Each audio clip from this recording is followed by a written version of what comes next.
France in the 15th century was a land carved by war. The 100 Years' War had split it open. Its villages burned, its fields soaked in blood, its people starved into silence. But in the province of Brittany, surrounded by ancient forests and half-forgotten castles, there was one boy who had everything. His name was Gilles de Rais.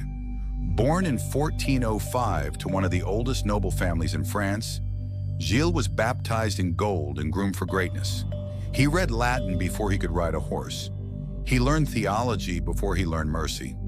And while most boys played with wooden swords, Gilles' practice was steel, because one day he would wield it for real.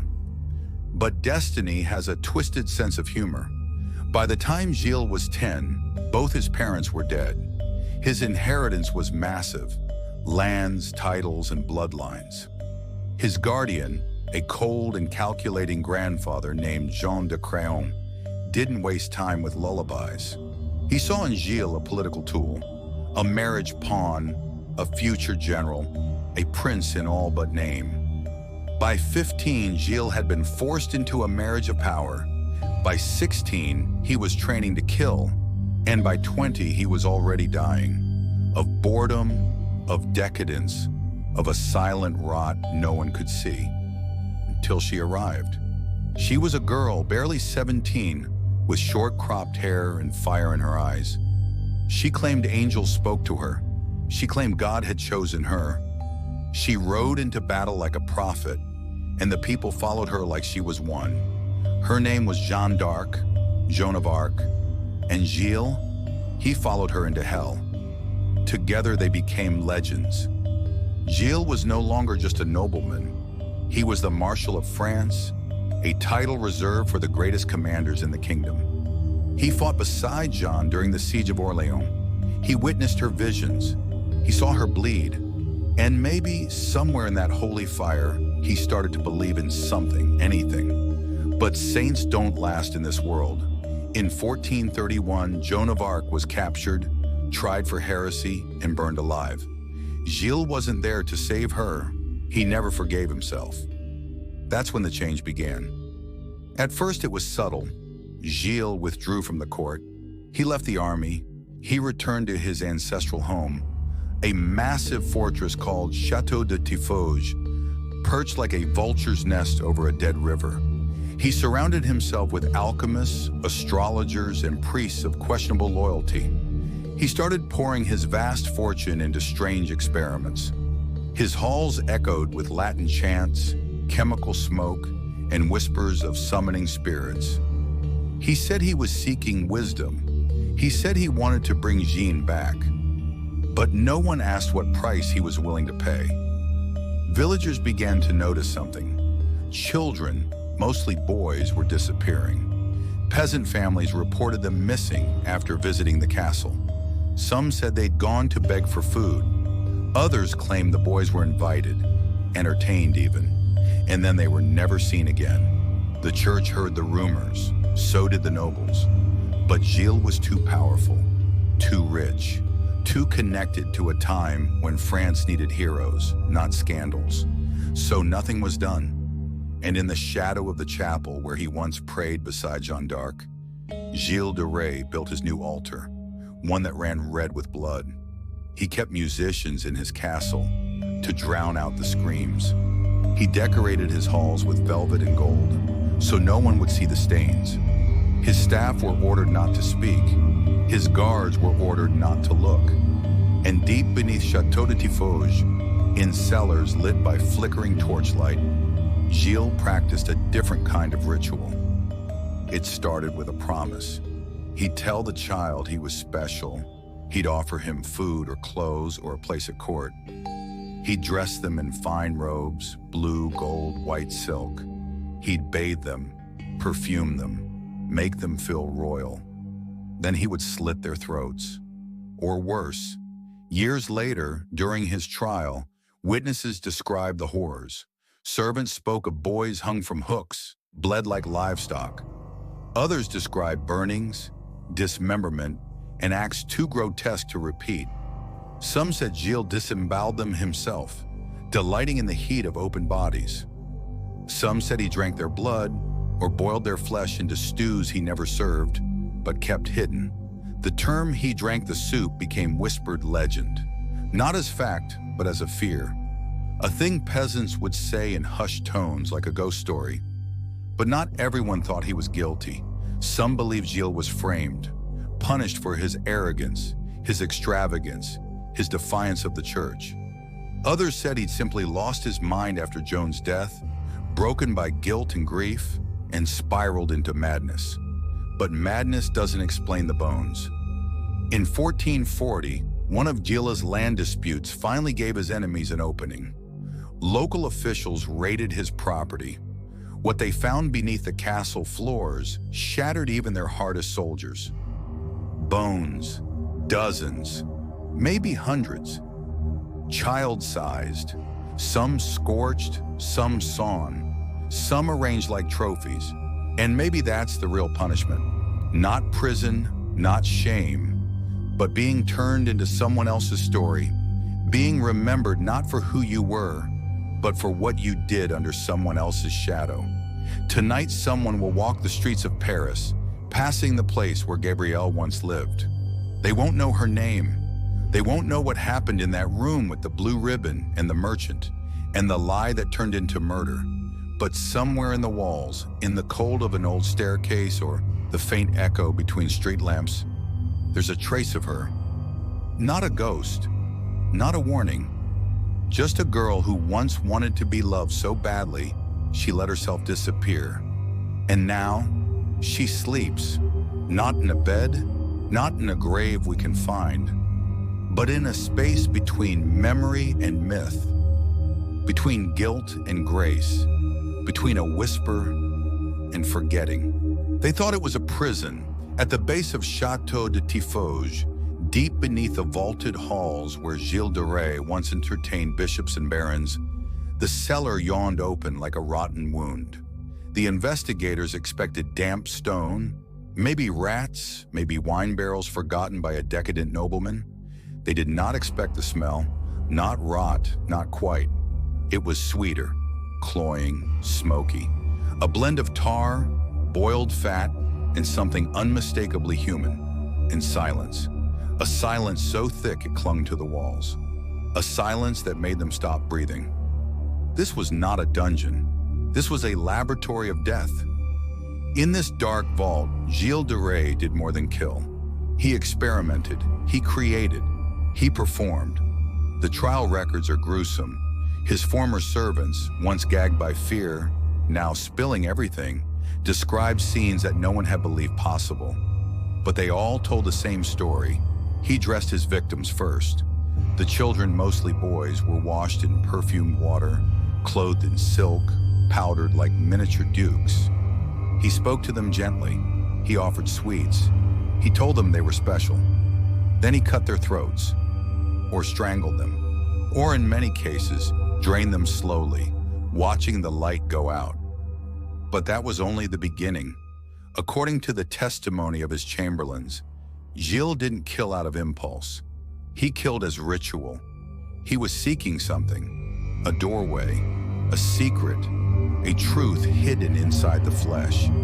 He believed that somewhere inside the human body, especially a pure, untainted child, was the key to divine knowledge. And he believed it could be unlocked through blood, heat, and pain. In the center of the cellar was a stone table, wide, cracked, and blackened at the edges. It was used not for feasting, but for butchery. Iron hooks dangled from the rafters, chains, ropes knotted with dried gore. And near the far wall there was a furnace, not for warmth, for boiling. He hired alchemists, one of them a shadowy Italian named Francesco Prelati, who claimed he could summon a demon named Baron, a spirit of power and wisdom. But Baron required sacrifice, specifically the blood of an unbaptized child, boiled with mandrake root, rendered fat and salt from the priest's table. Gilles obliged. He boiled blood. He mixed organs with herbs. He burned entrails and inhaled the smoke. This wasn't cannibalism for survival. This was experimentation with the soul. One servant testified, he believed the soul left the body in pieces, and if you caught those pieces, by boiling the right organ, by inhaling the last breath, you could trap it, use it, drink it. Another said, he made soup, not to eat, but to see what floated to the surface. There was no laughter, no frenzy, only a quiet, obsessive repetition. He boiled the dead because he thought it would make him immortal. Sometimes he staged full ceremonies. He'd gather a few trusted followers, his inner circle of guards, priests, and paid sorcerers, and lead them into the cellar. The child would be prepared, offered like a lamb. Gilles would chant in Latin. The furnace would be lit. Candles would flicker. Then the screams would start.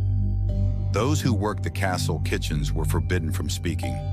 But one cook confessed, I smelled stew, not beef, not lamb, something else.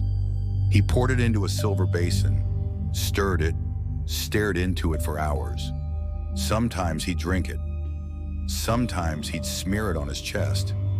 Sometimes he'd anoint the heads of statues with it. Statues made of wax, clay, and bone. The servants were forbidden from looking into certain rooms. The doors were locked. The keys only fit Gilles' belt. But the children kept disappearing.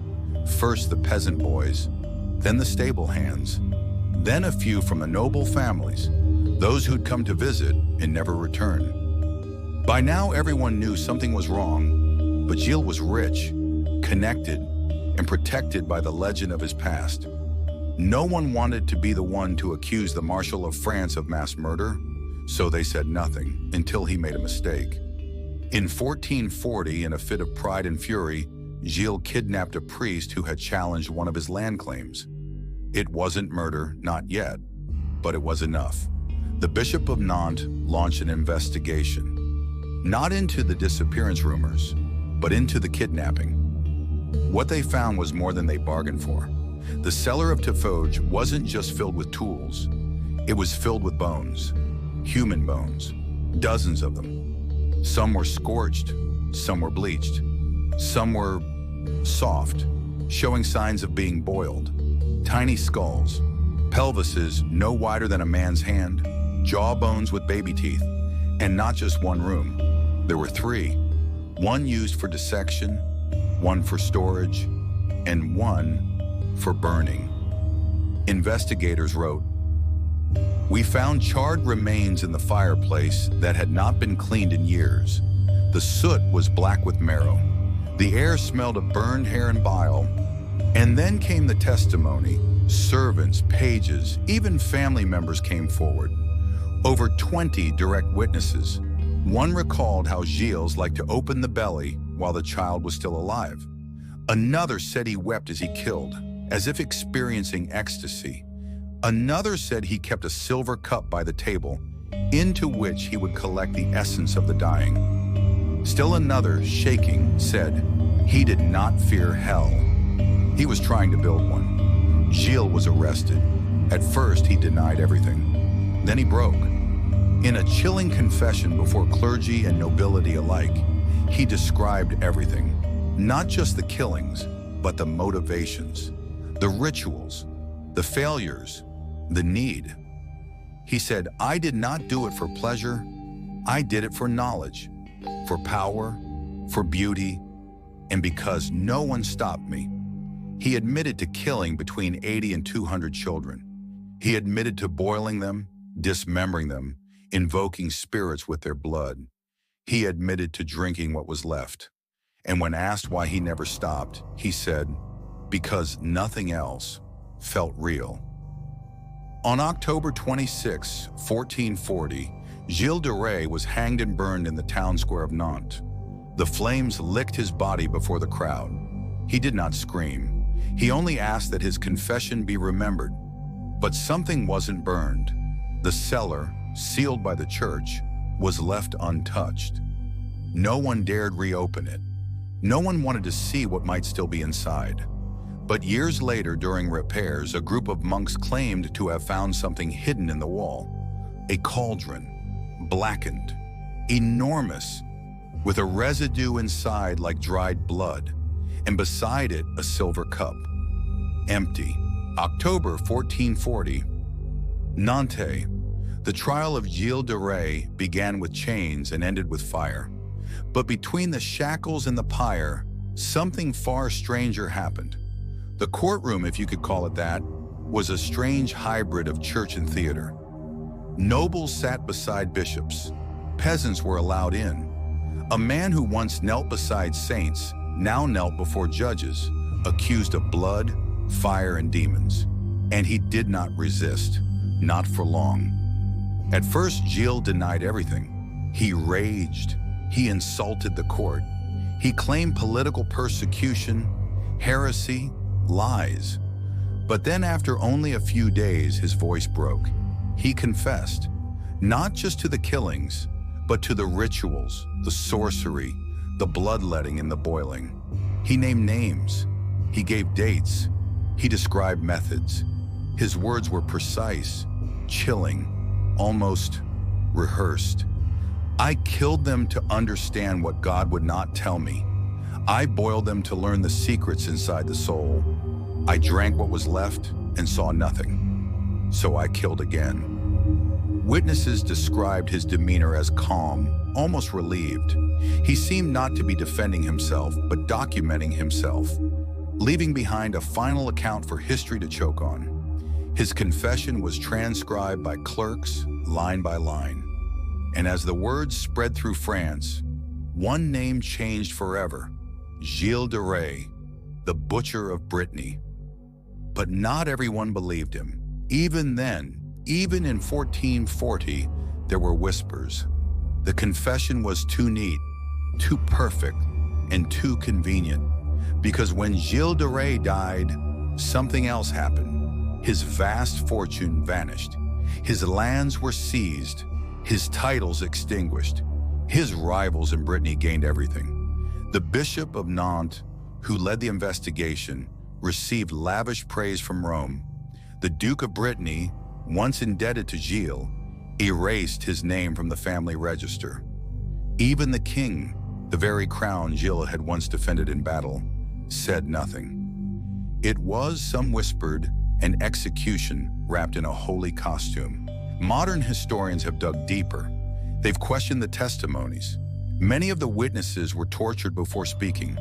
Some were servants who had once stolen from Gilles. Others had debts. There were no forensics in 1440, no real autopsies, and no way to know if the bones found were even human, let alone from hundreds of missing children. Most damning of all, not a single parent was called to testify. No grieving mother, no desperate father, just whispers, just stories. And a man too wealthy, too eccentric, too dangerous to keep alive. So, was Gilles de Rais innocent? Probably not. Even his own writings, discovered centuries later, show a man obsessed with blood, with sin, with power. He funded black masses. He imported grimoires from Spain and Italy. He wrote letters begging demons to appear. He confessed, not once but twice. But the real question isn't, did he do it?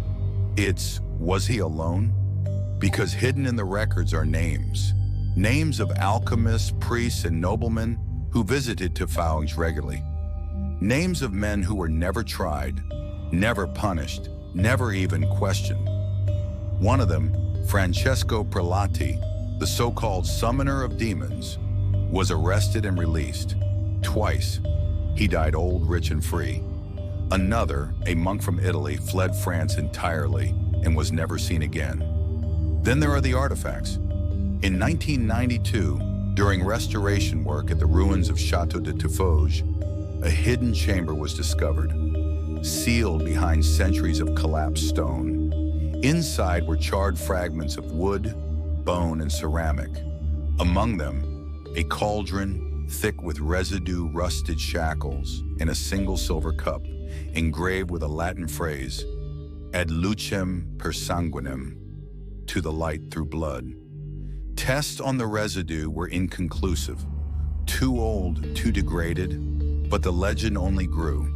In the village nearby, people still whisper of shadows in the woods, strange sounds, flickering lights among the ruins.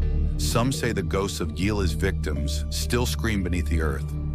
Others say something worse, not ghosts, but watchers, remnants. Reminders that what Gilles summoned never fully went back. Today, scholars debate his guilt. Occultists call him a martyr, a man punished for seeking forbidden truths. Catholics call him a warning. Pride before God leads to damnation. Historians call him the first documented serial killer in Europe. But the people remember the soup. That terrible rumor passed from grandmother to child. He boiled them. He drank them. He stirred a cauldron with no bottom. And when he looked inside, he saw himself. So what do we believe? Do we believe that a once holy night, scarred by war and haunted by a burning girl on a stake, simply snapped? Do we believe that grief can open the gates of hell? Do we believe that the soul can be harvested, boiled, and swallowed? Or do we believe something worse, that Gilles de Rais did nothing unique, that he was simply the one who got caught? Because even now, even today, across Europe's forgotten castles and dead-end forests, bones are still found, in shallow graves, in ancient wells, sometimes burned, sometimes sawn, sometimes cooked. And every time, there's a whisper. The butcher had students. The book still exists. The cup was never empty. He boiled his victims. He drank the soup. But what if he wasn't trying to kill? What if he was trying to feed something?